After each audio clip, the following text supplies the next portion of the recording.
మరి ఈరోజు బీఆర్ఎస్ 10 ఏళ్లలో ఇచ్చిన ఇళ్ల పట్టాలేంది, చేసిన అభివృద్ధి ఏందో ఒక్కసారి మీరు అంచనా వేసుకోండి.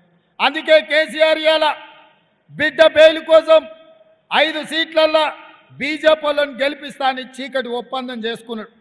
అందులో భాగంగానే ఇవాళ బీఆర్ఎస్ వాళ్ళు చచ్చువైన వాళ్ళను తాలువైన వాళ్ళను ఈరోజు బీఆర్ఎస్ అభ్యర్థులుగా నిలబెట్టినరు.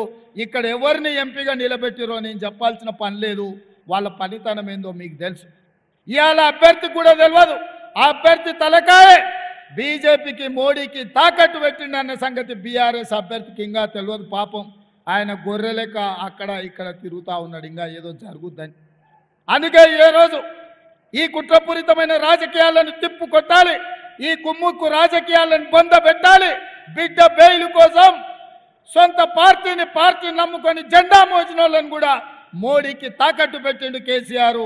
ఇవాళ అందుకే కేసీఆర్ను మోడీని ఇద్దరిని ఓడించాల్సిన బాధ్యత మీ మీద ఉంది. మీడియా మిత్రులారా, మొన్న డిసెంబర్లో జరిగిన ఎన్నికల్లో చంద్రశేఖరరావును బండకేసి కొట్టిండు. ఇప్పుడు జరగబోయే పార్లమెంటు ఎన్నికల్లో మోడీని కూడా ఓడించాల్సిన అవసరం ఉంది. వీళ్ళిద్దరు తోడు దొంగలు. మొన్న జరిగిన ఎన్నికల్లో ఒక దొంగను పొందబెట్టిండ్రు. ఇప్పుడు జరుగుతున్న పార్లమెంటు ఎన్నికల్లో కేంద్ర ప్రభుత్వాన్ని నరేంద్ర మోడీని ఓడించాల్సిన అవసరం ఉన్నది. ఇలా భారతీయ జనతా పార్టీ నాయకులు సన్నాయి నొక్కులు నొక్కుతురు.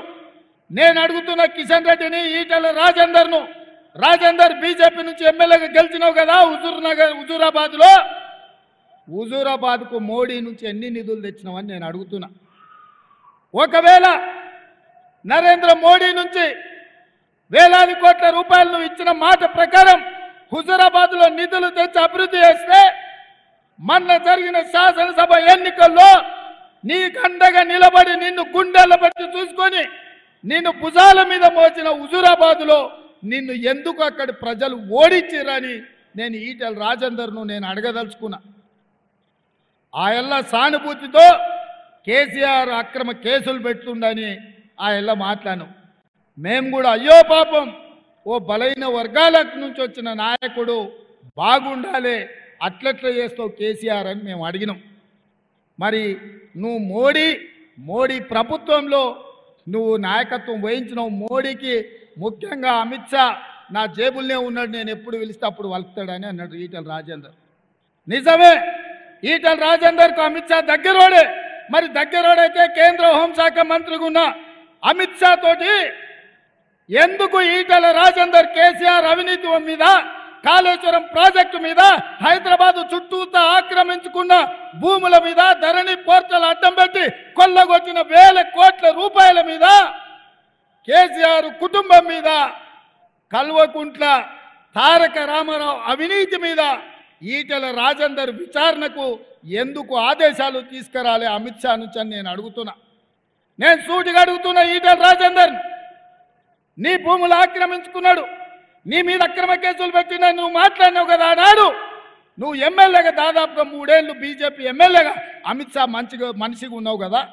ఏ ఒక్క రోజైనా ఆనాటి ప్రభుత్వం కల్వకుంట్ల చంద్రశేఖరరావు అవినీతి మీద ఒక్క ఫిర్యాదు అయినా చేసినవా?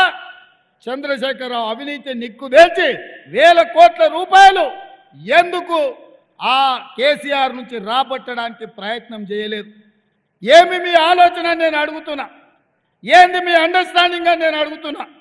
ఏ ఒక్క రోజైనా ఈటెల రాజేందర్ మున్సిపల్ మంత్రిగా, ఐటీ మంత్రిగా కేటీఆర్ గురించి ఎప్పుడైనా మాట్లాడినా? మీరు ఒక్కసారి ఆలోచన చేయండి. అయ్యే చెడ్డోడంట, కొడుకు మంచోడంట, ఉంటాదే గట్ల. బర్రె దున్నపోతు చేనులో మేస్తే దూడ గట్టు మీద మేస్తుందా? మీరు చెప్పండి, ఒక్కసారి ఆలోచన చేయండి. దున్నపోతు చేనులో మేస్తే దూడేమైనా గట్టు మీద మేస్తుందా? ఆమ్దాలు పెడితే జొన్నలు మొలుస్తాయా? ఆమ్దాలు పెడితే ఆమ్దాలే మొలుస్తాయి కదా. అయ్య వంకరోడైతే కొడుకు టింకరోడే ఉంటాడు తప్ప అయ్యోటి కొడుకోటి ఉంటాడా? ఉంటారానే? ఎందుకు ఈటెల రాజేందర్ ఏ రోజు కూడా కేటీఆర్ గురించి మాట్లాడాడు? కేటీఆర్ అవినీతి మీద మాట్లాడాడు, టెలిఫోన్ ట్యాపింగ్ మీద మాట్లాడాడు. టెలిఫోన్ ట్యాపింగ్ మీద ఎందుకో కేసీఆర్కు వ్యతిరేకంగా ఫిర్యాదు చేయడు.